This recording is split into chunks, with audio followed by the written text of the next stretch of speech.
सो once again good evening, नमस्ते। And NEP 2020 के हम सारे फीचर्स को अभी पढ़ने वाले हैं फिर से। सो एनईपी 2020 बेसिक एक आइडिया मैंने दिया था कि ये ना 2020 मतलब 2020 में आया, बट 16 से इसका प्लानिंग चला है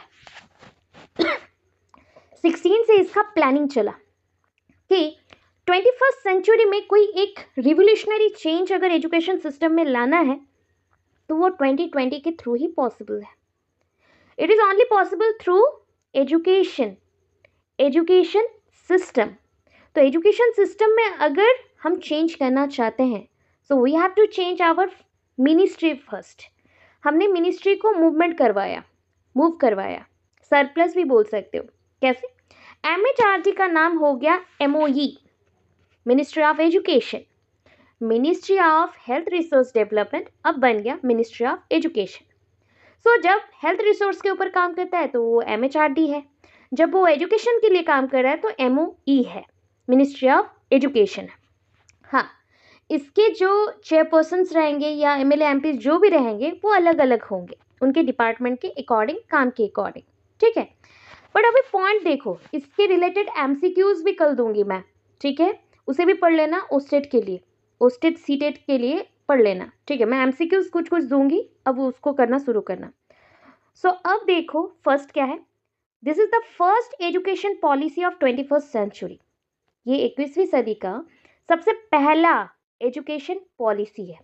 तो उससे पहले 90s में सब कुछ आता था, जो 19th का सेंचुरी था उसी में सारा पॉलिसी आया था। एक आया 1968, दूसरा आया 1986 और उसी का रिवीजन आया 1992 में।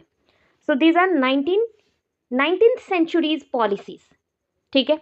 अगर देखा जाए 1986 को, तो 1986 to 2020 how many years? That is 34 years. So 1986 policy is around 34 years old. 34 साल का बन चुका है वो, ठीक है, 34 ईयर्स ओल्ड। एक्चुअली अभी 34 साल नहीं है, अगर 2020 के अकॉर्डिंग देखा जाए तो वो आपका कितना है, 34 ईयर्स का है। अभी बोलोगे मैम 2024 के अकॉर्डिंग देखेंगे, नहीं देखना है, बिकॉज 2020 में न्यू पॉलिसी आ चुका है, ऑलरेडी इम्प्लीमेंटेड, ठीक है। सो हमें बस 2020 से 1986 का डिफरेंस मेंशन किया है। 34 ईयर्स लग गए इस पॉलिसी को रिप्लेस करने में। रिप्लेस किसने किया? अभी का पॉलिसी ने, NEP 2020 ने। और उसको एक्सेप्ट किसने किया? 29 जुलाई 2020 accepted by PM Narendra Modi. मतलब इस ईयर, मतलब 2020 ईयर में 29 जुलाई में इसको एक्सेप्ट किया गया PM मोदी द्वारा। समझ गए? सो उससे पहले और एक भी पॉइंट हमने मेंशन किया था, जो कि वहाँ पे आपको मेंशन था 2017 मतलब ये जो ईयर है, यहाँ पे आपका ड्राफ्ट कमेटी बनना शुरू किया। What is the draft committee mean? ऐसा एक कमेटी जो कि पूरे एजुकेशन सिस्टम के लिए थिंक करेगा, इन्वेस्टिगेट करेगा एंड उसके बाद रिपोर्ट सबमिट करेगा। तो ये कमेटी बना 2017 में। हमने थिंकिंग स्टार्ट किया था 2016 में, सोचना शुरू किया 2016 में। 17 में हमारा कमेटी बना एंड 19 तक हमें टाइम लग गया रिपोर्ट सबमिट करने के लिए। 2019 अराउंड मई मंथ में हमने रिपोर्ट सबमिट किया। ये ऑलमोस्ट 2 ईयर्स लग गए एंड लास्टली 29 जुलाई 2020 में नरेंद्र मोदी जी द्वारा इसे एक्सेप्ट कर लिया गया, ठीक है। नेक्स्ट पॉइंट में था committee for draft national education policy. देखो कमिटी जो बना 2017 में, वो किसके चेयरमैनशिप में बना? कोई तो एक हेड होगा ना, तो वो थे डॉक्टर के कस्तूरी रंगन, ठीक है, डॉक्टर के कस्तूरी रंगन। ऑब्जेक्टिव्स अब मेंशन करते हैं, इसके पॉइंट्स क्या क्या थे? डेवलपमेंट ऑफ यूनिक कैपेबिलिटीज, आपके यूनिक फीचर्स को हम डेवलप करेंगे, बच्चों में जो भी यूनिक फीचर्स है उसको डेवलप करेंगे। Number 2, multidisciplinary education. Multidisciplinary education already mention किया था। डिसिप्लिन का मतलब होता है यहाँ पे सब्जेक्ट्स, डिसिप्लिन का मतलब यहाँ पे क्या है? सब्जेक्ट्स। मल्टीडिसिप्लिन बोला गया है तो multiple subjects, multiple subjects mentioned है, ठीक है। एजुकेशन सिस्टम में बहुत सारे सब्जेक्ट्स गिवन है। कंसेप्चुअल अंडरस्टैंडिंग, तो अंडरस्टैंडिंग कैसे करना है, कंसेप्चुअल अंडरस्टैंडिंग, चीज़ों को ना वर्चुअली ऊपर ऊपर मत पढ़ो, डिटेल्ड अंडरस्टैंड करने को ट्राई करो, that is called conceptual understanding. पूरे कंसेप्ट को डिटेलली इंक्वायरी बेस्ड लर्निंग करना। इंक्वायरी बेस्ड लर्निंग जब करोगे ना तो आप ना एक चीज़ को कभी 1 घंटे में कंप्लीट नहीं कर सकते, अराउंड 2-3 डेज लग जाता है एक एक पोर्शन को बस कंप्लीट करने के लिए, उसके एक एक वर्ड का मीनिंग निकालने के लिए। So that is called conceptual learning. जब एक बार कर लो तो वो नॉलेज आपके लाइफ लॉन्ग के लिए रह जाता है। Okay, universalization of education form, universalization of education form, जितने भी एजुकेशन फॉर्म्स हैं लाइक ECC ईट से स्टार्ट होगा, early childhood care and education से स्टार्ट होगा एंड कंटिन्यू होते हुए सेकेंडरी लेवल तक जाएगा। मतलब ये पॉइंट है 0 to 18 ईयर्स का, 0 to 18। पहले क्या था, 6 to 14 को अलाउ किया गया था एजुकेशन सिस्टम में, बट अभी हम केयर करना शुरू करेंगे अर्ली चाइल्डहुड से, और वहाँ से लेके बच्चों का पूरा गाइड करेंगे 18 ईयर्स तक, जब तक उनका सेकेंडरी लेवल्स कंप्लीट ना हो जाए, ठीक है। 360 डिग्री डेवलपमेंट, मतलब complete holistic development. 360 degree development, that is a complete holistic development. Next, experience learning. Experience learning, आप अगर कुछ सीखना चाहते हो तो अपने एक्सपीरियंस से लर्न करना सीखो। सो आप जो एक्टिविटीज़ परफॉर्म करते हो, खुद से डन करते हो, तो उससे आप एक्सपीरियंस को लर्न करते हो, that is called experience learning. Next, processes ये shift towards learning to learn. हम कैसे प्रपोज करें, प्रोसेसेस बोल रही थी, सो सॉरी, प्रोपोजेस ये shift towards learning to learn. पहले क्या होता था ना, बच्चे बस पढ़ते थे, दैट इज कॉल्ड लर्निंग। अब क्या बोला गया कि खुद से पढ़ो, हम नहीं पढ़ाएंगे, खुद से पढ़ो, एक्टिविटीज़ को खुद से परफॉर्म करो, लर्निंग टू लर्न। एक में आप बस आपको सहारा दिया जाता था, आपको रीड कर दिया जाता था, आप सुनते थे पढ़ते थे, और एक में वो आया कि खुद से पढ़ना है। तो लर्निंग से लेके लर्न तक का पीरियड अभी आ रहा है, लर्निंग टू लर्न। एंड ये 3 पॉइंट्स ऑलरेडी डन है। UEE, universalization of elementary education. अगर UEE है, इसका फुल फॉर्म यहाँ पे मेंशन करना, universalization of elementary education, of elementary education, right. Elementary मतलब क्लास 1 to 8 क्लास, ठीक है। तो उसके लिए पहले बच्चों को यूनिवर्सल एक्सेस करवाना पड़ेगा, फिर universal enrolment and universal retention, ये तीनों वर्ड्स एक साथ चलेंगे। बच्चे पहले एडमिशन लेंगे, बच्चे एजुकेशन सिस्टम को अवेल कर सकेंगे, एक्सेस कर सकेंगे और वहाँ पे पढ़ सकेंगे। अगर स्टार्टिंग डे में 1000 बच्चे थे, एंडिंग डे में भी 1000 प्लस है, दैट मीन्स आपका ग्रोथ हो रहा है, उसको रिटेंशन कहते हैं, ठीक है। FLN है, FLN up to class 3rd। FLN कितने क्लास तक हो जाना चाहिए, क्लास 3rd तक, मतलब स्टैंडर्ड 3। FLN का फुल फॉर्म है fundamental literacy and numeracy, fundamental literacy and numeracy, FL and FN। Literacy में अल्फ़ाबेट सीखेगा, A to Z सब कुछ सीखेगा, लिटरेसी रेट उसका इंक्रीज होगा, रीडिंग इंक्रीज होगा, बहुत कुछ। एंड न्यूमरेसी का मतलब है नंबर्स में सीखेगा, नंबर्स में सीखेगा। जो बच्चे को बैकवर्ड नंबर बोलने में प्रॉब्लम्स लगता है, वो सब सॉल्व होगा यहाँ पे, ठीक है। तो ये FLN क्लास 3 तक चलेगा, मतलब आपका स्टार्ट हो गया नर्सरी पीरियड से, LKG UKG, जिसको प्री नर्सरी ग्राउंड पे भी हम रख सकते हैं। देन आपके नेक्स्ट पॉइंट आ जाएंगे स्टैंडर्ड 1 से हम कंटिन्यू करेंगे। तो ये सब के लिए अप टू क्लास 3 तक क्या चलेगा, FLN चलेगा। Vocational education specially 6 to 8 class के लिए दे दिया गया, और स्टार्ट होगा नॉर्मली 6 से, मतलब 6 क्लास से। कोई बच्चा अगर 7th में लेना चाहे तो भी चलेगा, ठीक है। मल्टीलिंगुअलिज्म, तो हम मल्टीपल लैंग्वेज को यूज़ करेंगे, ठीक है, क्लास एंड प्रमोशंस के लिए। तो मल्टीलिंगुअलिज्म इज सो इम्पॉर्टेंट, बहुत जो भाषा जानते हैं तो इसको बोलते हैं बहुभाषावादी, बहुभाषावादी, ठीक है। अब देखो इतना क्लियर है का, प्रिपेयर हो जाओगे, ओके डन। चलो next, pillars of NEP। Pillars कितने थे, 5 पिलर्स थे, क्विकली बोलते हैं। पहला पॉइंट है A, एक्सेस करना, कौन सा एजुकेशन को सबको एक्सेस करना है? एलिमेंट्री एजुकेशन को, रिमेंबर रखना इतना। और वीडियो को रिपीटेडली थोड़ा देख लेना, 2-3 बार 4 बार। पता है हम लोग इतने मतलब लेवल में भी आ चुके हैं, फिर भी कोई चीज़ अगर समझ नहीं आता है 4 बार 5 बार पॉज मार मार के देखते हैं किस चीज़ को, तो वैसा चीज़ करो, ठीक है। एंड ए फॉर क्या होता है? एक्सेस। ए फॉर एक्सेस आपको रिमेंबर करने के लिए बोला था, इसको याद करना, एक्वा। एक्वा याद करना, एक्वा से कुछ तो आ जाएगा, क्योंकि 3 ए है, एक ई है, एक क्यू है। क्यू फॉर आपको पता है क्वालिटी, तो एजुकेशन सिस्टम में क्वालिटी लाना है। ई फॉर क्या है? इक्विटी, रिसोर्सेस सबको इक्वल देना है, वो भी गवर्नमेंट के थ्रू, ठीक है। ए फॉर क्या होगा? अकाउंटेबिलिटी। अगर मैं आपको काउंट ही ना करूं तो प्रॉब्लम है ना, तो हर एक चीज़ को अकाउंटेबिलिटी में लेना पड़ेगा। Ability to understand every field, each and every field, okay. And another A is affordability, affordability, so afford कर सको, so affordability में क्या है? 3 to 18 years age students get free education, ठीक है। 3 to 18 years age जो स्टूडेंट्स हैं उनको फ्री एजुकेशन मिलना चाहिए, ठीक है। अकाउंटेबिलिटी में किसको किसको लेना चाहिए? देखो इनको ना और एक टर्म भी दिया गया है, इनको ना और एक इंग्लिश में बोलते हैं stakeholder. Stakeholder, stakeholder बोला जाता है, मतलब कौन से ऐसे लोग हैं जिसके ऊपर पूरा एजुकेशन सिस्टम टिका हुआ है।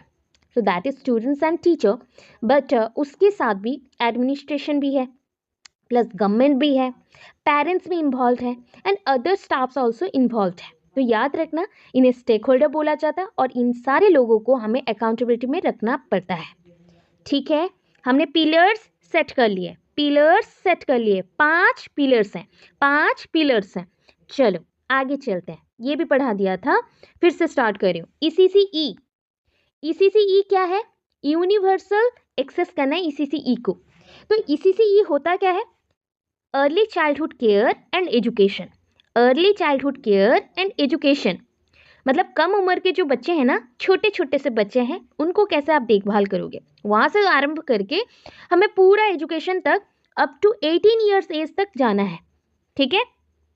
तो इन्होंने पहला पॉइंट रखा universal access, universal access by 3 to 6 years children, universal access by 3 to 6 years children, 3 से 6 साल का बच्चा रहेगा, जो कि क्या क्या एक्सेस कर सकता है? Pre school level, pre school level, nursery level, pre nursery level बोल सकते हो, स्कूल जाने से पहले का लेवल, ठीक है। आंगनवाड़ी जाएगा बच्चा, वहाँ पे क्या क्या होता है हमने डिस्कस किया था, राइट। हमने पूछा था मेडिकल फैसिलिटी देना है, मेडिकल फैसिलिटी देना है, और उसको ट्रीटमेंट भी देना है, वैक्सीनेशन देना है, न्यूट्रिशंस देना है, बॉडी मास इंडेक्स चेक करने, बॉडी वेट बैलेंस रखना है, सारे ऑर्गन्स का भी ट्रीटमेंट होगा, ई प्रॉब्लम ना हुआ तो, ठीक है। फिर आएगा बाल वाटिका, बाल वाटिका, देखो आपने सुना था ना हनुमान वाटिका बोलते हैं राइट। वाटिका मतलब होता है बगान, या फिर बोल सकते हो कि बहुत सुंदर सा बगान, जो बड़ा सा बगान होता है। तो सोचो बाल, बाल मतलब बाल बच्चे, छोटे बच्चे, ठीक है, उनके लिए हम ऐसा एक घर बनाएंगे जहाँ पे वो रह सके, पढ़ाई कर सके। तो हम ऐसा फील्ड भी बना रहे प्लस उसके साथ घर बना रहे, तो that is all together called बाल वाटिका। इंग्लिश में इसको हम नॉर्मल लैंग्वेज में हॉस्टल्स बोल देते हैं आज के टाइम पे, ठीक है। सो ये कितने साल से हम स्टार्ट कर रहे हैं? 3 ईयर्स से स्टार्ट कर रहे हैं। और पता है ये 3 साल 3 to 6 ईयर्स बच्चा प्री स्कूल जाएगा, आंगनवाड़ी जा सकता है, बाल वाटिका जा सकता है, और उसके बाद का टाइम पीरियड कहाँ जाएगा? 2 साल के लिए वो क्लास 1 एंड क्लास 2 में रहेगा, that is the standard 1 and standard 2, जहाँ पे बच्चे का एज 6 से 8 साल के अंदर होगा। सो टोटल हो गए कितने years? That is equals to 5 years, 5 साल हो गए, 5 ईयर्स हो गए, ठीक है। ये 5 ईयर्स को हम क्या बोलते हैं? फाउंडेशन लिटरेसी करिकुलम, ठीक है, और इसको बोला जाता है फाउंडेशन स्टेज। फाउंडेशन स्टेज, इस स्टेज में बच्चे का नींव रखते हैं हम, जैसे घर का एक फाउंडेशन बनाया जाता है ना, बेस बनाया जाता है, एंड ऑलवेज देखना बेस बहुत स्ट्रांग होना चाहिए। इफ आपका बेस स्ट्रांग नहीं है तो आपका घर टूट सकता है, ठीक है। तो वैसे ही बच्चों का बेस स्ट्रांग करने के लिए, बच्चों को मैक्सिमम नॉलेज देने के लिए क्या चाहिए हमें? फाउंडेशन स्टेज चाहिए। वो फाउंडेशन स्टेज 5 साल का होगा, और उसमें जो करिकुलम बच्चा फॉलो करेगा, करिकुलम को हिंदी में बोलते पाठ्यक्रम, पाठ्यक्रम, ठीक है, पाठ्यक्रम बोला जाता है, रिमेंबर रखना पाठ्यक्रम। और ये पाठ्यक्रम लर्निंग को आगे बढ़ाता है, फाउंडेशनल लिटरेसी करिकुलम और foundational learning curriculum, FLC। Shortcut में आ सकता है कि व्हेन वी इम्प्लीमेंटेड FLC, कौन से एज में बच्चों के लिए FLC को हम इम्प्लीमेंट करते हैं।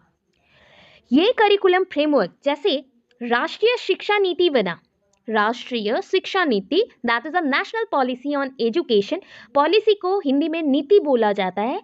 एंड वैसे ही अगर फ्रेमवर्क बन रहा है, ढांचा बन रहा है, तो क्या बोले, राष्ट्रीय ढांचा तो नहीं बोलेंगे हम, राष्ट्रीय हमारे जो पाठ्यक्रम जो सूचनाएं हैं उसका साझेदारी बोलो, उसका पूरा नीति नियम बोलो, ऐसा चलता है। तो वैसा ही एक करिकुलम बना बच्चों के लिए। तो ये क्या मेंशन था, एक तो मैंने आपको कल बताया था कि 2 वर्ड्स जोड़ रहे हैं, 2 वर्ड्स नहीं, 2 ग्रुप में हम वर्ड्स को जोड़ेंगे, ये एक ECCE का मतलब तो already you know that is early childhood care and education. NCPF का P फॉर मैंने क्या बताया था, फ्रेमवर्क, N फॉर क्या बताया, नेशनल, C फॉर क्या बताया, करिकुलम, P फॉर आएगा पेडागोजी, P फॉर आएगा pedagogy. So national curriculum pedagogy framework for early childhood care and education.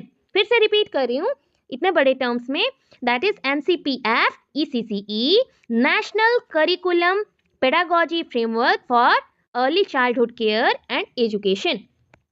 ठीक है, ये कौन से इंस्टीट्यूशंस को एक साथ ज्वाइन करके काम कर रहे हैं ना, 3 इंस्टीट्यूशंस हैं, एक तो है MHRD, एक तो पहला है हमारा MHRD, ठीक है, दूसरा है हमारा वुमेन एंड चाइल्ड डेवलपमेंट, जिसको हम बोल सकते हैं WCD, women and child development, महिलाएं और बच्चों का देखभाल और कैसे उनका विकास हो। नंबर 3 में health and family welfare, HFW, health and family welfare. ये 3 जो हैं इस करिकुलम एंड पेडागोजी के अंडर काम कर रहे जॉइंटली, जो फाउंडेशन लिटरेसी दे सके बच्चों को और फाउंडेशनल स्टेज में बच्चों को पढ़ा सके, आगे ले जा सके। ठीक है, हम क्लियर हैं? ठीक है, जिसको आप बोलते हैं एजुकेशनल स्ट्रक्चर। क्या था एजुकेशनल स्ट्रक्चर आपके IEC में और NEP 1986 में, याद होगा 10 + 2 + 3, 10 + 2 + 3, वेरी गुड। तो 10 + 2 + 3 के जगह पे यहाँ पे ऑलरेडी आपने देख लिया कि ECCE जो फाउंडेशन स्टेज बन रहा है बच्चे का, वो तो 5 साल का है, 5 साल का है ना। तो देखो यहाँ भी हमने यहाँ पे डायग्राम बनाया एक, ठीक है। पहला पॉइंट, टोटल एजुकेशन कितने साल का है बाद में देखेंगे। अब देखो 5 साल फाउंडेशनल स्टेज है, इस स्टेज को हम फाउंडेशनल स्टेज बोलेंगे। उनमें से 3 इयर्स, 3 साल बच्चा आंगनवाड़ी में जाएगा, प्री स्कूल जाएगा, और इस टाइम पे प्री स्कूल स्टेज बोल सकते हो, इस टाइम पे एज 3 to 6 होना चाहिए, ठीक है। और 2 साल के लिए बच्चा 6 to 8 जो बोला गया, ये स्टैंडर्ड 1 and 2 में जाएगा, स्टैंडर्ड 1 and 2 में जाएगा। अच्छा, ठीक है। अब देखो आगे, इस टाइम पे बच्चा क्या कर रहा है, स्टैंडर्ड 1 and 2 में जो जा रहा है, इतने में बच्चा एक्टिविटी बेस्ड लर्निंग करेगा, एक्टिविटी बेस्ड लर्निंग करेगा। हिंदी बच्चे थोड़ा बहुत इंग्लिश में भी लिख लोगे चलेगा, कोई प्रॉब्लम नहीं है। एक्टिविटी बेस्ड लर्निंग करेगा मतलब खेल से पढ़ाई करेगा, क्योंकि खेल से बच्चों को उत्साह मिलता है कोई नए चीज़ों को सीखने का। They are very much influenced with the different type of play, just like the playing the character, playing the role, और डिफरेंट टाइप ऑफ मटेरियल्स को टच करना है। जैसे बच्चे को फील आता है जब छोटा रहता है, अरे मेरे तो हाथ है, हाथ हो गए, चलो इसको मुंह में डालो, डाल दिया, ठीक है। मेरे पैर भी हैं, पैर को भी मुंह में घुसा दिया, छोटे छोटे पैर हैं फिर भी टांग खिंचा के वो घुसाते जाएगा। So that is the point कि वो कितना क्यूरियस रहता है, वो जानता भी नहीं है कि वो उसका बॉडी का पार्ट्स है, ठीक है। तो इसलिए बच्चे को जितना हम खेलने कूदने दें तो वो उतना लर्निंग करेगा उस पीरियड में, बट खेल में पढ़ाई होना चाहिए, स्टडीज होने चाहिए। अब देखो नेक्स्ट में आता है 3, 5 + 3 + 3 + 4 होता है ना, तो हम नेक्स्ट में आते हैं 3, और ये 3 साल के स्टेज को हम बोलते हैं प्रीपैरेटरी स्टेज, प्रीपैरेटरी स्टेज, प्रिपरेशन स्टेज है ये, प्रिपरेशन स्टेज, ठीक है, जो 8 से 11 ईयर्स का है। मतलब आपके 6 to 8 ईयर्स तो वहाँ पे चले गए, अभी बोल सकते हो क्या सारे बच्चे जनवरी 1 को ही पैदा होंगे, या फिर सेशन जब स्टार्ट हुआ है अप्रैल में स्टार्ट हुआ तो अप्रैल में ही उनका जन्म होगा? नहीं होता ना। तो कुछ बच्चों का एज जैसे 6.5 है तो वो स्टैंडर्ड 1 में है, कुछ बच्चे 6 इयर्स होने वाले हैं, जस्ट 1 मंथ बाकी है तब स्टैंडर्ड 1 में है, कुछ बच्चे अगेन 8 इयर्स कंप्लीट हो गया तब जाके वो आए क्लास 3 में। तो ये थोड़ा बहुत आगे पीछे हो जाता है, इसलिए 1 ईयर का इधर उधर करवाया गया। सो ये जो स्टेज है 8 to 11 ईयर्स का, इसमें देखो क्या क्या होता है। 8 to 11 स्टेज में play and discovery activity methods use हो रहे हैं। देखो प्ले हो गया खेलकूद करना, डिस्कवरी मैथड भी यूज हो गया, कोई चीज़ों को डिस्कवर करना, खोजबीन करना, निकालना। इंटरैक्टिव क्लासरूम लर्निंग, बच्चा स्कूल में जो इंटरैक्शन होता है, बातचीत होता है, जो डिस्कशन होता है, उससे भी बच्चा सीख रहा है। ठीक है, ये प्रिपरेटरी स्टेज है। अभी आया स्टेज नेक्स्ट वाला, ये 3rd नंबर स्टेज 3 साल का मिडिल स्टेज है, 11 to 14 ईयर्स का, 11 से 14 साल का एज है। बच्चा यहाँ पे एक्सपीरियंशियल लर्निंग कर रहा है, मतलब बच्चा काम से जो एक्सपीरियंस गेन करेगा उससे ही वो पढ़ेगा। क्या क्या पढ़ेगा? साइंस, इसको शॉर्टकट लिखा गया, एससी का मतलब है साइंस, एमटीएच का मतलब है math, arts, social science and जैसे ह्यूमैनिटीज वैसा सब्जेक्ट्स भी हैं। ह्यूमन को कैसे ट्रीट किया जाए, कैसे कल्चर वैल्यूज को सीखा जाए, ये भी हमारे सिविक्स नगर विज्ञान में थे। ठीक है, लास्ट 4 इयर्स 4 साल का क्या पढ़ेगा बच्चा? सेकेंडरी स्टेज, जहाँ पे बच्चे का एज 14 से 18 साल का होगा। क्लास 9, 10, 11, 12, क्लास 9, 10, 11, 12, जहाँ पे बच्चा मल्टीपल सब्जेक्ट्स पढ़ रहा है, तो that is called multi disciplinary study. Greater critical thinking, बच्चे का सोचने का कैपेसिटी बिल्ड हो रहा है क्रिटिकल वे से। जब कोई पॉइंट क्रिटिकल हो जाए ना तो हम बहुत ज़्यादा फोकस देना शुरू करते हैं, फ्लेक्सिबिलिटी के साथ, बहुत ज़्यादा flexibility and student choice of subjects, student अपना चॉइस से सब्जेक्ट्स लेंगे। अब चलते हैं आगे कि यहाँ पे टोटल एजुकेशन कितने साल का हो गया पता है? अब काउंट करो, 5 + 3 8 ईयर्स, 8 + 3 8 + 3 जल्दी 11 ईयर्स, 11 + 4 15 ईयर्स। मतलब आप क्लास 12 तक 15 ईयर्स का स्टडीज कर चुके हो, और उनमें से स्कूल स्टेज, स्कूल ईयर्स कितना है, स्कूलिंग ईयर कितना है, प्रॉपर बोलना, स्कूलिंग ईयर कितना है इंपॉर्टेंट। सो बच्चे ने पढ़ लिया कितने साल के लिए, टोटल पढ़ाई किया 12 ईयर्स, स्कूलिंग, स्कूल में पढ़ा। अगर कंप्लीट पढ़ा है तो 15 साल के लिए विथ आंगनबाड़ी। ठीक है, अगर कोई बच्चा आंगनबाड़ी नहीं जा रहा है तो वो प्ले स्कूल जा रहे हैं, डे केयर सेंटर जा रहे हैं। ठीक है, चलो अब इसका एम क्या है? बच्चे का कंप्लीट डेवलपमेंट, हॉलिस्टिक डेवलपमेंट, मतलब कंप्लीट डेवलपमेंट, सॉरी, बच्चा एक्सपीरियंशियल लर्निंग करेगा, एक्सपीरियंस से सीखेगा। Next NCFC 2021 development bye NCERT, देखो national curriculum for secondary education, national curriculum framework for secondary education, SE का मतलब है सेकेंडरी एजुकेशन, 2021 में डेवलप्ड हुआ NCERT के थ्रू। नंबर 4 में आया high quality material and books, books का क्वालिटी एंड मटेरियल को इम्प्रूव करना है। Next number 5, no rigid separation between arts and science और वोकेशनल एंड एकेडमिक, ज़्यादा रिजिड सेपरेशन और भेदभाव मत करो किसके किसके बीच, आर्ट एंड साइंस के अंदर या फिर वोकेशनल एंड एकेडमिक के अंदर। ठीक है, वोकेशनल एंड एकेडमिक के अंदर। चलो हो गया, ऊपर चलते हैं। अब आता है next point, FLN. FLN mission एक हुआ था, ठीक है, एफएलएन मिशन, एफएलएन का मतलब foundational literacy and numeracy mission, foundational literacy and numeracy mission. ये मिशन बाय द क्लास 3 हो जाना चाहिए, फर्स्ट पॉइंट पे ही पढ़ा था, और इसका डेडलाइन गिवन है 2026 से 27 तक का। इस ईयर के अंदर एफएलएन हर स्कूल, हर इंस्टीट्यूशन में इम्प्लीमेंट हो जाना चाहिए। और इसको बताया गया कि it is also known as, कौन सा, एफएलएन को ऑल्सो बोला गया कि एफएलएन एक अर्जेंट नेशनल मिशन है। जैसे शॉर्ट क्वेश्चन उस स्टेट में आ गया, सोचो, which one is the urgent national mission, which one is the urgent national mission, तो urgent national mission that is the FLN, ठीक है। सब्सिक्वेंट गाइडलाइंस, उसके बाद जितने भी गाइडलाइंस थे given by ministry of education through निपुण भारत, फिर से कंसेप्ट आया न्यू फॉर निपुण, याद रखना। निपुण मतलब जानते हो? अब बता, मेरे लड़की और लड़का के बारे में मैं बता रही हूँ, ठीक है। मेरे सोच लो, मैं एक बहुत ही बड़ी लेडी हूँ, मेरे एक बच्चे हैं और उसके बारे में मैं आपका अच्छा ही बोलती हूँ, तो निपुण बोलते ना। मेरा बेटा हर एक काम में निपुण है, मतलब सारे गुणों से भरपूर निपुण बोला जाता है। बट यहाँ पे निपुण का मतलब बहुत ही ब्रॉड है, बड़ा है। निपुण भारत आपके एफएलएन कंसेप्ट के लिए आया था, अर्जेंट नेशनल मिशन के according MoE ministry of education के थ्रू आया, ठीक है। Please mute up your microphone, recording में प्रॉब्लम होगा, प्लीज माइक्रोफोन ऑफ करिए, ठीक है। चलो फिर हम जाते हैं, निपुण भारत के बारे में भी पढ़ेंगे।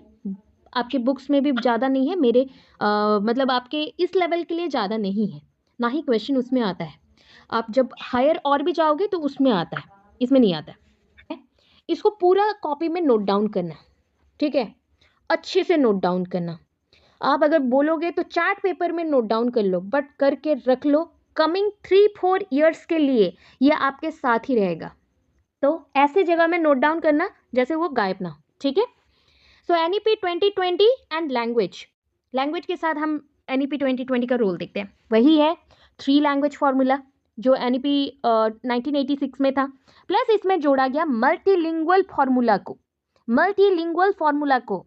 अभी देखना, एक चीज़ नोटिस करना, एंड ये चीज़ हुआ है कि हिंदी को ज़्यादा फोकस किया जा रहा है, मान्यता बहुत मिल रहा है, और इंग्लिश को समांतराल में रखा गया है, पैरेलल पॉइंट्स पे रखा गया है, ठीक है। क्योंकि हम चाहते हैं कि हमारे कंट्री का जो लैंग्वेज है, रिलीजियन लैंग्वेज है, उनमें से हिंदी ज़्यादा है, तो हिंदी को आगे बढ़ाया जाए। जस्ट लाइक इंग्लिश को भी जैसे बढ़ाया गया था, उसको वैल्यू दिया गया, वैसे ही इसलिए वैसा मल्टीलिंगुअल स्टेज रखा गया, स्कूल रखा गया एंड फॉर्मूला रखा गया। बट उसके साथ हम ये भी चाहते हैं कि दूसरे लैंग्वेज को भी वैल्यू मिले। जैसे उसके लिए क्या करना है, तो ऐसे और भी बहुत सारे सब्जेक्ट लैंग्वेज को रखे गए हैं। इट इज़ की टू स्टडी मदर टंग। पहला तो ये इंपॉर्टेंट चीज़ है कि मदर टंग आपको पढ़ना पड़ेगा, होम लैंग्वेज सीखना पड़ेगा। Just like my home language is Bengali, so मैं घर पे बंगाली में बात करती हूँ, बट जब आपसे बात कर रही हूँ सो आई यूज़ इंग्लिश और Hindi, and sometimes student ask in Odia also, so हम उनसे ओडिया में भी बात कर रहे हैं, ठीक है।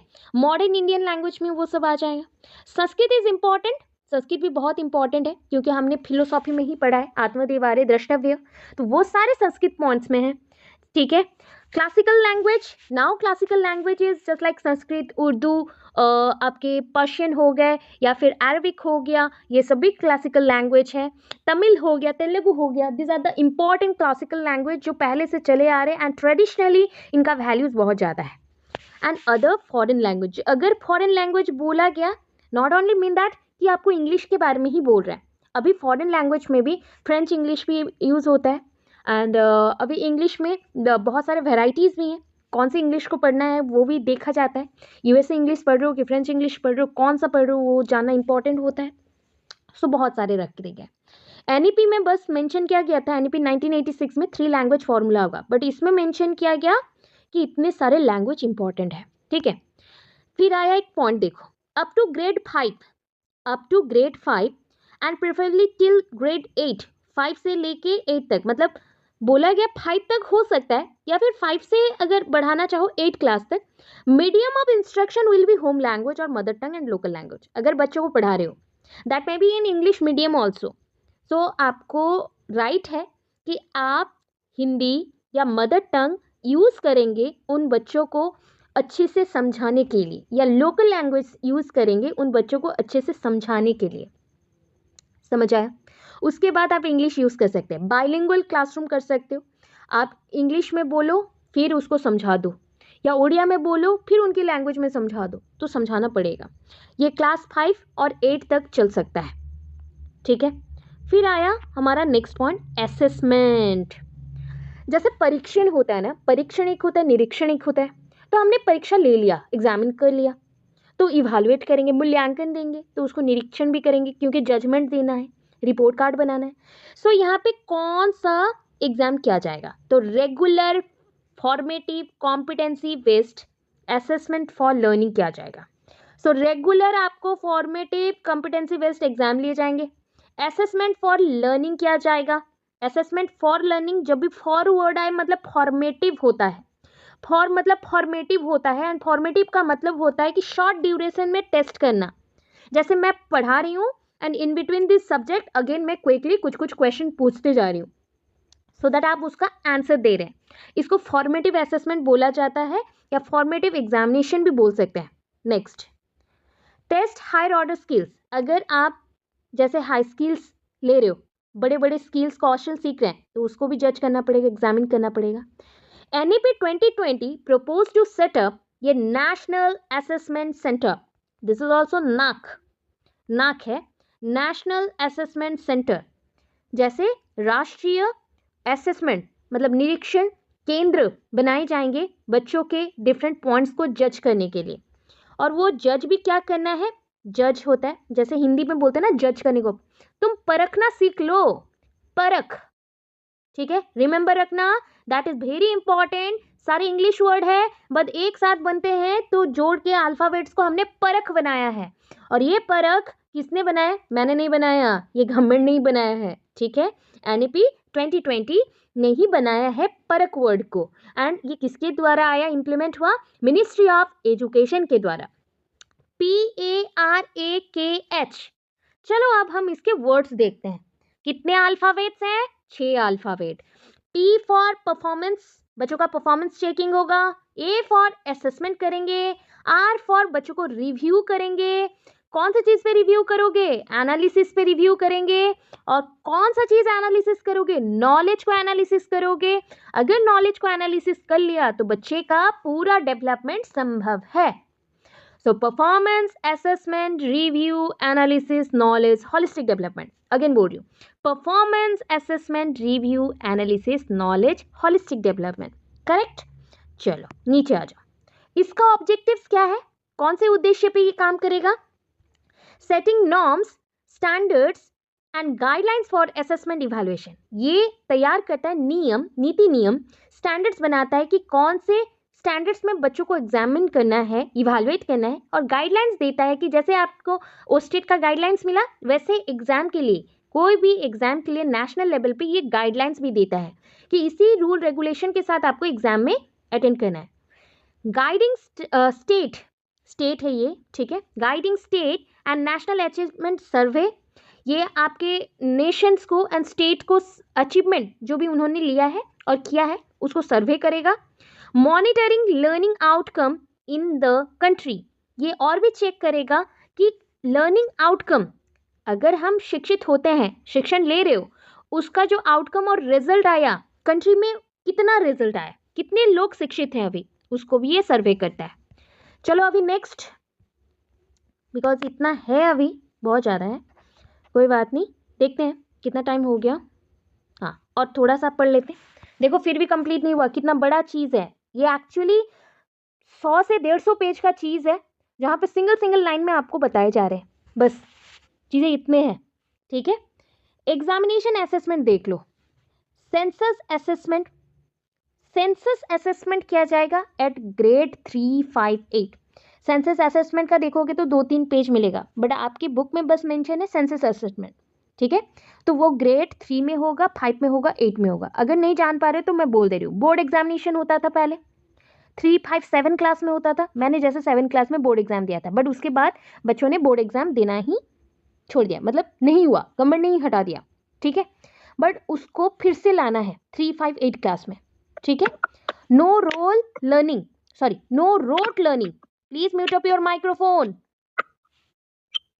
इस पॉइंट को यहाँ तक कंप्लीट कर लेते हैं। No rote learning, that is a rote learning, रट्टा मार, रटना, पढ़ाई रटते हो ना, उसे बंद करना है, एक्सपीरियंशियल लर्निंग करना है, रोट लर्निंग नहीं चाहिए। बच्चों को ना प्रैक्टिकल नॉलेज लेना चाहिए, बच्चों को प्रैक्टिकल नॉलेज लेना चाहिए। बोलोगे मैम हर एक चीज़ में प्रैक्टिकल पॉसिबल नहीं, पिक्चर्स से तो पढ़ा सकते हो ना, डायग्राम से, पिक्चर्स से पढ़ा सकते हैं, पिक्चर को दिखा के पढ़ा सकते हैं। जैसे कि देखो ये नोट्स अगर कहीं पे होता तो मैंने शॉर्टकट दिया है, 6 पेज का, ये भी 3 पेज का। बट सोचो अगर कहीं से डिटेलली पढ़ना चाहो तो ये बहुत सारे मतलब अराउंड 40-50 पेज आपको पढ़ना पड़ेगा, ठीक है। सो इसलिए इसको शॉर्ट किया गया। वही चीज़ है, रोड लर्निंग अगर करना शुरू किए ना तो एक चीज़ में अगर भूल गए तो ख़त्म। इसलिए रोड लर्निंग को, रट्टा मार प्रोसेस को बंद करना है, एक्सपीरियंशियल लर्निंग स्टार्ट करना है।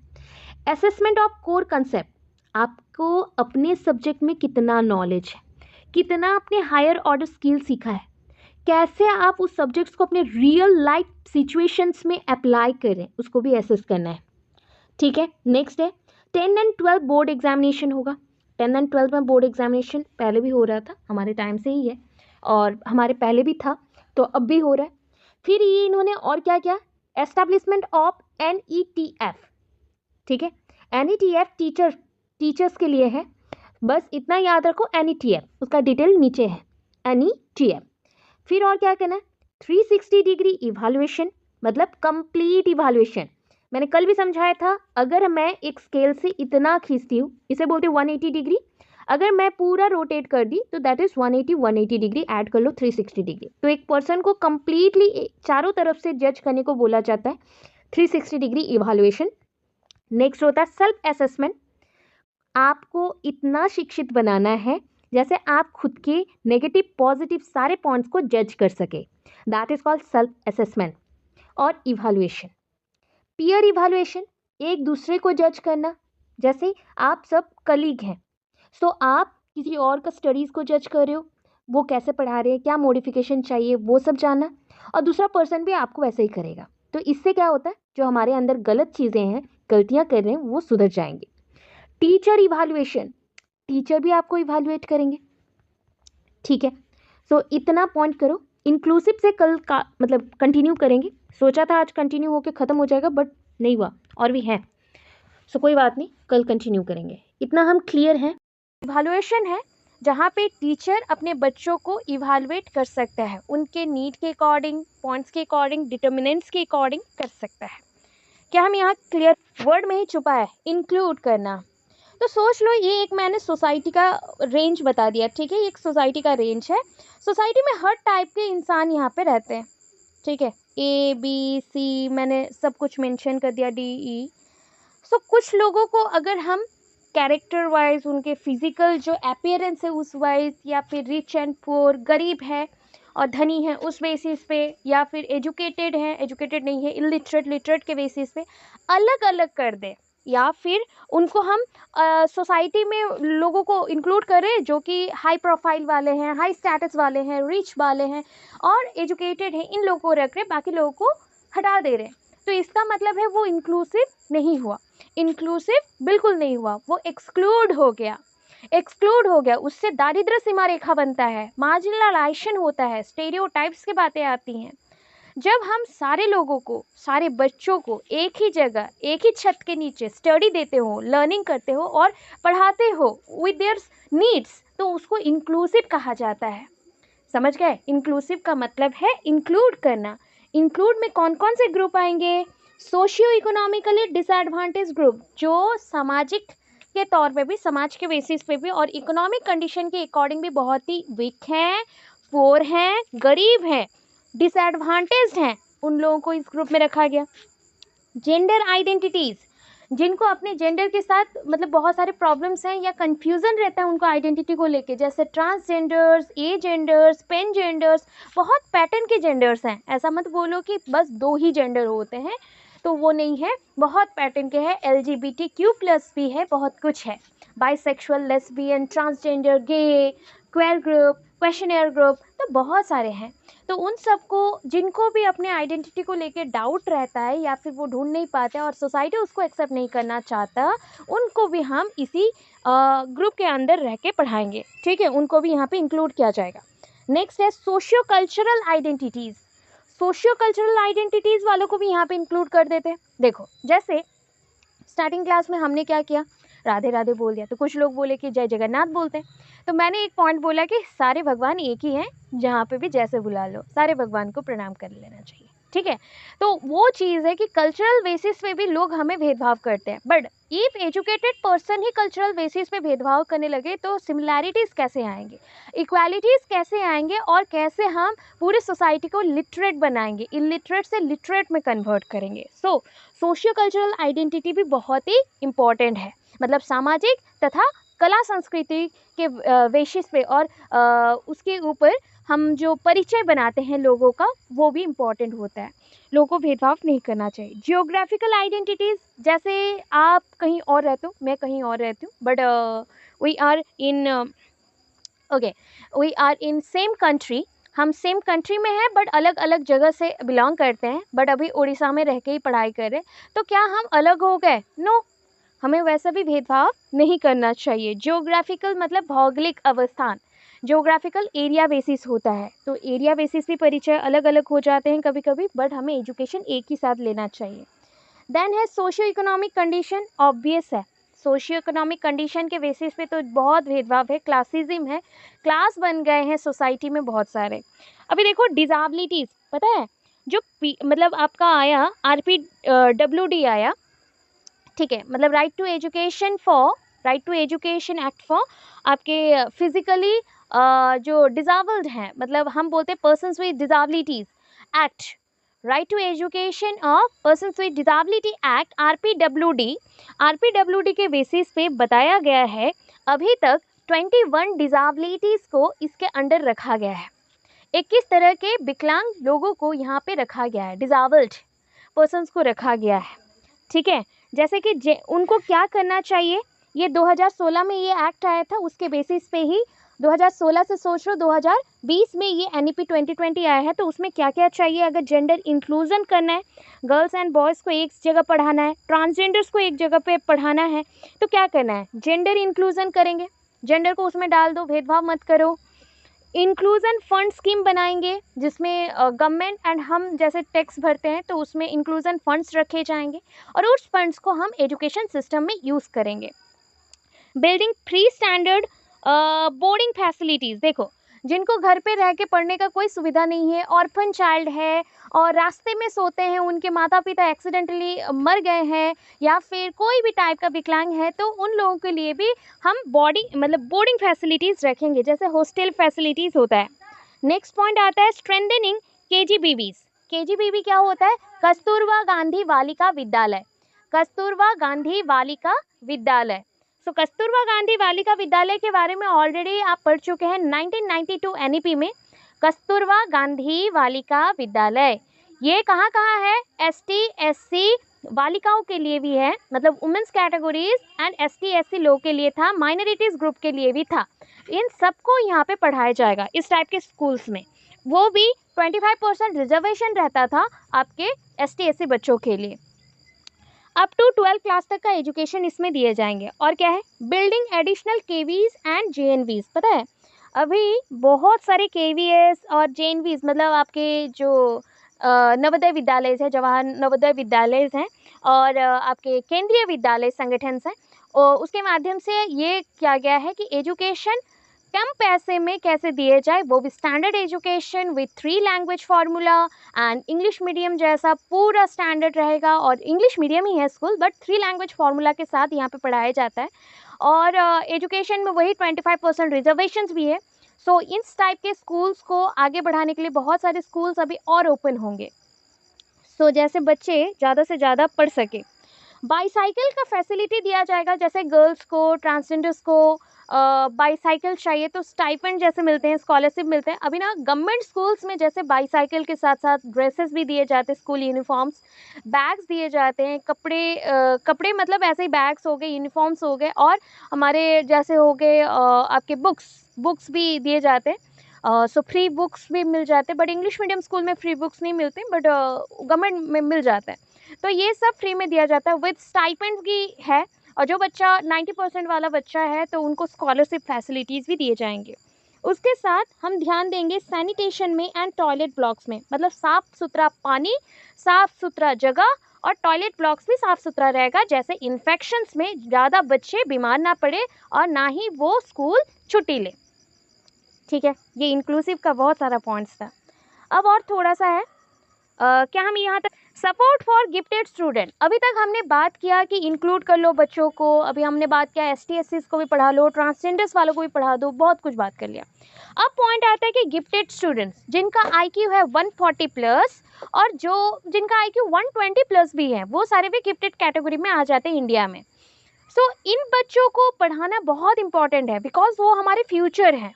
दे are very talented, they are very hard working to.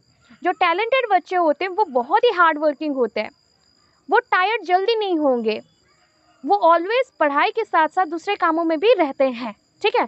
So in type के गिफ्टेड बच्चों को हम कैसे हेल्प करें, एज ए गवर्नमेंट हम कैसे हेल्प करें, देखो तो NEP 2020 ने बोला encourage gifted and talented schools and students. देखो आजकल के टाइम पे ना 2 पॉइंट्स आ गए, एक तो है स्टूडेंट्स को भी हम इनकरेज करते हैं, गिफ्टेड स्टूडेंट्स हैं, और उसके साथ साथ जो स्कूल से 2-4 बच्चे गिफ्टेड बच्चे आ गए और बहुत ही टैलेंटेड है, नेशनल इंटरनेशनल ग्राउंड पे भी प्रेजेंट कर लेते हैं, तो उन सारे बच्चों के साथ साथ वो स्कूल को भी बहुत ज़्यादा प्रमोट किया जाता है। नेक्स्ट, प्रोजेक्ट बेस्ड क्लब्स बनाए जाएंगे। क्लब जो नॉर्मल क्लब होता है ना, वैसा ही क्लब है, एक एरिया जहाँ पे इन टाइप के बच्चों को जैसे वो मीट कर सके, घूम फिर सके, वहाँ जाके बुक्स उनके लिए फैसिलिटी रखे जाएंगे, लाइब्रेरी फैसिलिटी रखा जाएगा, वो जैसे बहुत सारे क्विज़ कंपटीशन में पार्टिसिपेट कर सके, तो प्रोजेक्ट में काम कर सके, तो उस सब का व्यवस्था किया जाता है उन टाइप के क्लब्स में।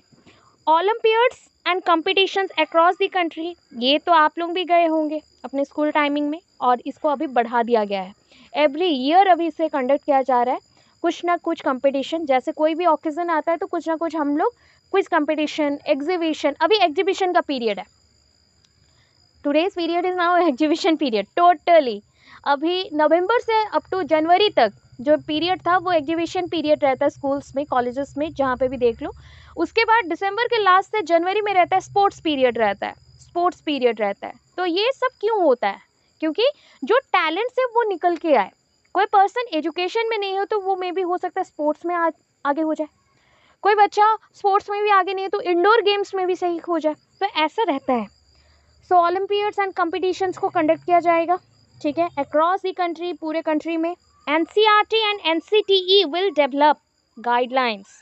देखो national council of teacher education, NCT का फुल फॉर्म क्या बोला, national council of teacher education. NCERT का फुल फॉर्म क्या बोला आपका, ये है national council of education, national council of educational research and technology, national council of educational research and technology. अगर ये SCRT हो जाए तो state council of educational research and technology, तो रिसर्च भी आता है, टेक्नोलॉजी भी आता है, दोनों इंपॉर्टेंट है। फिर देखो B.Ed programmes to allow specialisation in education of gifted children. देखो हम B.Ed ट्रेनिंग क्यों ले रहे हैं, स्पेशल B.Ed भी सुना होगा। सो हम B.Ed ट्रेनिंग इसलिए लेते हैं जैसे हम बच्चों को एक्चुअल में पढ़ाई कर सकें, पढ़ाई का वैल्यू को बढ़ाने के लिए। टीचिंग एक नोबल प्रोफेशन है, उसमें बहुत मेहनत लगता है अगर एक अच्छे टीचर बनना है तो, ठीक है। अपना प्रेजेंटेशन स्टाइल चेंज करोगे, बोलने का स्टाइल चेंज करोगे, आपको कैसे रिप्रेजेंट करना है जो हर एक बच्चे को हर टाइप का इंफॉर्मेशन करेक्टली समझ आए, बहुत कुछ है उसमें। इसलिए इतने मेथड्स, इतने इवैल्यूएशन, इतने टेक्निक्स, करिकुलम, सिलेबस सबको इंक्लूड किया गया है, और जो बेस्ट टीचर होता है तो उसको बेस्ट टीचर अवार्ड्स भी मिलते हैं। तो B.Ed इज़ इम्पॉर्टेंट नाउअडेज, आज के टाइम पे B.Ed बहुत इंपॉर्टेंट है, एंड कमिंग टाइम पे आपका उससे भी ऊपर M.Ed आएगा। Because last year he notice आया, जैसे NEP को इम्प्लीमेंट होते होते देखो 4 साल हो गए हैं, अभी रिसेंटली NEP का कंसेप्ट ये आ रहा है कि वो चाहते हैं कि एजुकेशन सिस्टम में और थोड़ा अपलिफ्ट किया जाए, तो वो मॉडिफिकेशन ला रहे हैं बहुत सारे पैटर्न्स में, इवन सिलेबस भी चेंज हो गया ग्रेजुएशन लेवल्स का। B.Ed प्रोग्राम्स इंप्लीमेंट हो रहे हैं 4 साल वाले, और PG जिन्होंने किया है वो 1 ईयर का B.Ed करेंगे, बट उसको इम्प्लीमेंट ये साल नहीं कर पाए, अगले साल फिर से टाइम लग जाएगा। तो ऐसा सिस्टम्स है कि बहुत सारे चेंजेस आ गए, बहुत सारे चेंजेस आ रहे हैं, और उसके लिए टाइम भी चाहिए। तो वही टाइम सोचो अगर हम B.Ed प्रोग्राम्स में लाना चाहते तो कैसे आएगा, तो ऐसा है, CAB है, central advisory board of education, NCERT है, SCRT है, और नेशनल करिकुलम फ्रेमवर्क भी है, national curriculum from secondary education भी है, national curriculum for teacher education भी है। बहुत सारे फ्रेमवर्क्स हैं जो काम करें एक साथ, जहाँ से हम अच्छे अच्छे टीचर्स को भी निकाल सकते हैं, मतलब वो ऐसे बन जाए कि वो टीचिंग अच्छे से दे, कंपटीशन उनमें भी चलता है। नेक्स्ट देखो वोकेशनलाइजेशन क्या होता है। वोकेशनलाइजेशन और वोकेशनल एजुकेशन, वोकेशनल एजुकेशन मतलब आपको स्किलफुल बनाए जाएंगे, आपके अर्निंग को बढ़ाने के लिए बच्चों को क्या सिखाया जाता है, स्किल सिखाए जाते हैं। जैसे वो बहुत सारे स्किल्स जाने से फ्यूचर में अगर उसको स्टडीज़ में इंटरेस्ट नहीं हो, वो स्किल्स का यूज़ करके अपना पेट भर सकता है। लर्निंग क्यों कर रहा है, अर्निंग करने के लिए, उसको बोलते हैं वोकेशनल एजुकेशन। क्या क्या है, बाय 2025, अगर आप 2025 का पीरियड देखते हो तो बोला गया है कि अगले साल तक, कमिंग ईयर 2025 तक के अंदर बोला गया है 50% of learner through the school and higher education system shall have exposure to vocational education. मतलब 50% जितने भी अभी तक लर्नर्स हैं ना, उनमें से 50%, एटलीस्ट 50% हायर एंड उससे भी ऊपर, मतलब school level and higher education में जो भी बच्चे हैं वो वोकेशनल एजुकेशन को जान जाए और उसमें इम्प्लीमेंट कर ले और उसमें एडमिशन करे और सीखे।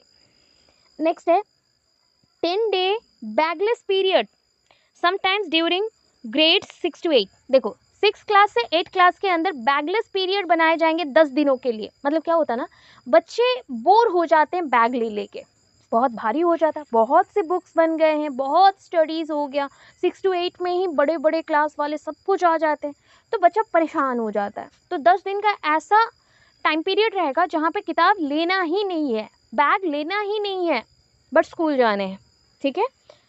फिर देखो नेक्स्ट हम पढ़ते हैं vocational courses through online mode will also be made available. अभी देखा होगा recently after lockdown online mode of education को बहुत ज़्यादा ही प्रमोट किया गया है। वी नो दैट कि यहाँ पे मतलब लैग हो जाता है थोड़ा थोड़ा, इंटरनेट कनेक्शंस बहुत ही प्रॉब्लम्स करते हैं, कभी कभी यूट्यूब में भी देखना वीडियो लैग करता है। सो ये चीज़ है, इंटरनेट कनेक्शंस दोनों साइड में अच्छा होना चाहिए तभी हो पाएगा।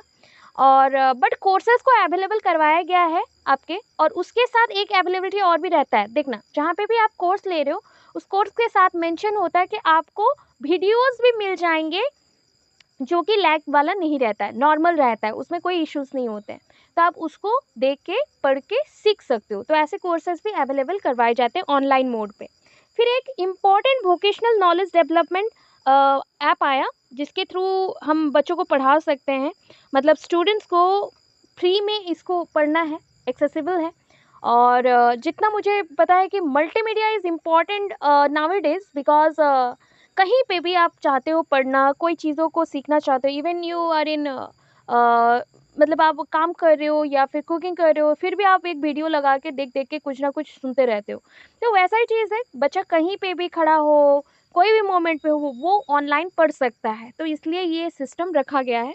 और एक इम्पॉर्टेंट ऐप आया लोक विद्या, ये ऐप है एक्चुअली, एक ऐप है लोक विद्या, जिसके थ्रू वोकेशनल नॉलेज हम इंडिया के लोगों में भरेंगे, बच्चों में भरेंगे, जो कि स्कूल सब्जेक्ट्स के साथ साथ वो बच्चे पढ़ सकते हैं। फिर आया लास्ट और थोड़ा सा ये नेशनल रिपोजिटरी, देखो रिपोजिटोरी, ये national repository of high quality resources on foundation literacy and numeracy will be Diksha. अभी और एक ऐप बोला गया है जिसका नाम है दीक्षा, ये डिजिटल प्लेटफॉर्म है, दीक्षा एक डिजिटल प्लेटफॉर्म है, और इसका मेन मोटो था one nation one digital platform, जिसके थ्रू हम सारे लोगों में हाई क्वालिटी रिसोर्सेज के साथ बच्चों के अंदर फाउंडेशन लिटरेसी एंड न्यूमरेसी का डेवलप करना चाहते हैं। छोटे बच्चों में नंबर और लिटरेचर, मतलब जो ABCD बच्चा सीख रहा है, मतलब उसका जो लेवल्स होते हैं उसमें वो डेवलप कर सके, इसलिए दीक्षा नाम से एक प्लेटफॉर्म आया। ये one nation one digital platform है और ये दीक्षा प्लेटफॉर्म के थ्रू बच्चों को पढ़ाया जा सकता है। फिर और एक आया स्वयं, ठीक है, स्वयं अनदर डिजिटल एजुकेशनल प्लेटफॉर्म है स्वयं, जहाँ से बच्चे अपने डाउट क्लियर कर सकते हैं, पढ़ सकते हैं। As per NEP 2020 for offering ये 4 years integrated teacher preparation programme, अभी जिसको बोल रहे हो 4 साल का BEd ट्रेनिंग, वही है BSc BEd BA BEd। Actual देखा जाए तो ये 4 साल का बिल्कुल नहीं है, ग्रेजुएशन 3 साल का प्लस BEd 1 year का, हम लोग सारे एक्स्ट्रा पढ़ रहे हैं, 1 year हमारा एक्स्ट्रा जा रहा है, ठीक है, तो वो अलग है। हम 2 years BEd कर रहे हैं, वो 4 years कर रहे हैं, मतलब ग्रेजुएशन के साथ कर रहे हैं, ठीक है। 4 years integrated teacher, integrated word इसलिए लगाया गया है क्योंकि वो दूसरे कोर्सेज के साथ अवेलेबल करवाया गया है, ठीक है। all the teacher institute will be required to convert to multidisciplinary institute by 2030. जितने भी मतलब आपके एजुकेशन सिस्टम्स हैं, जितने भी आपके टीचर इंस्टीट्यूट्स हैं, इंस्टीट्यूशंस हैं, उसको मल्टी डिसिप्लिनरी इंस्टीट्यूशन में कन्वर्ट कर दो, जहाँ पे एक सब्जेक्ट नहीं मल्टीपल सब्जेक्ट्स को पढ़ाया जाए, मल्टीपल स्ट्रीम्स हो, मल्टीपल कोर्सेज अवेलेबल करवाया जाए, वो 2030 तक हो जाना चाहिए। नेक्स्ट, टीचर रिक्वायरमेंट, जैसे हम टीचर मतलब क्या करते हैं, टीचर रिक्रूट करते हैं ना, तो टीचर रिक्रूटमेंट के लिए क्या क्या चाहिए, टेट एग्ज़ाम्स अभी आप लोग भरे हैं, ओ स्टेट वगैरह, जैसे नेशनल टेस्ट एजेंसीज़ हैं, एनटीए टेस्ट लेता है, teaching demonstration, TET is mandatory, teaching demonstration के लिए भी और बाकी सारी चीज़ों के लिए भी आपका टेट को मैंडेटरी कर दिया गया है, मतलब टीचर एलिजिबिलिटी टेस्ट को मैंडेटरी कर दिया गया है।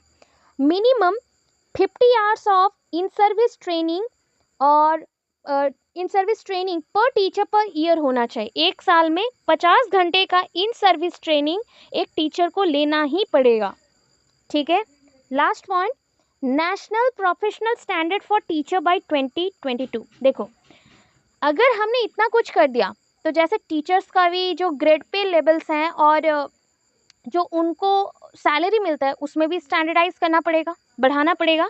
तो national professional standards for teacher by 2022, ये बहुत पहले ही हो चुका है चेंज, 2 साल पहले ही हो गया है, और कमिंग टाइम पे और भी चेंजेस आएंगे। वो डिपेंड करता है कि कौन सा प्रोग्राम्स को इंक्लूड किया जा रहा है एजुकेशन सिस्टम में, उस बेसिस पे जो टीचर्स आएंगे रिक्रूट होंगे उनका सैलरीज और भी इंक्रीज होगा, इंक्रीमेंट वैसे ही रहेगा, ठीक है। उसके साथ साथ जीडीपी का भी वर्ड्स आते हैं, जीडीपी, बट आपके बुक में इतना जीडीपी के रिलेटेड कुछ नहीं है। 6% जीडीपी है, 50% आपका वोकेशनलाइजेशन करना ही पड़ेगा, ऐसा करके बहुत कुछ मेंशन किया गया। 100% GDP in literacy and enrolment है, तो वो नहीं चाहिए, बट इतना इनफ है, इतना आपके लिए इनफ है। क्या हम क्लियर हैं?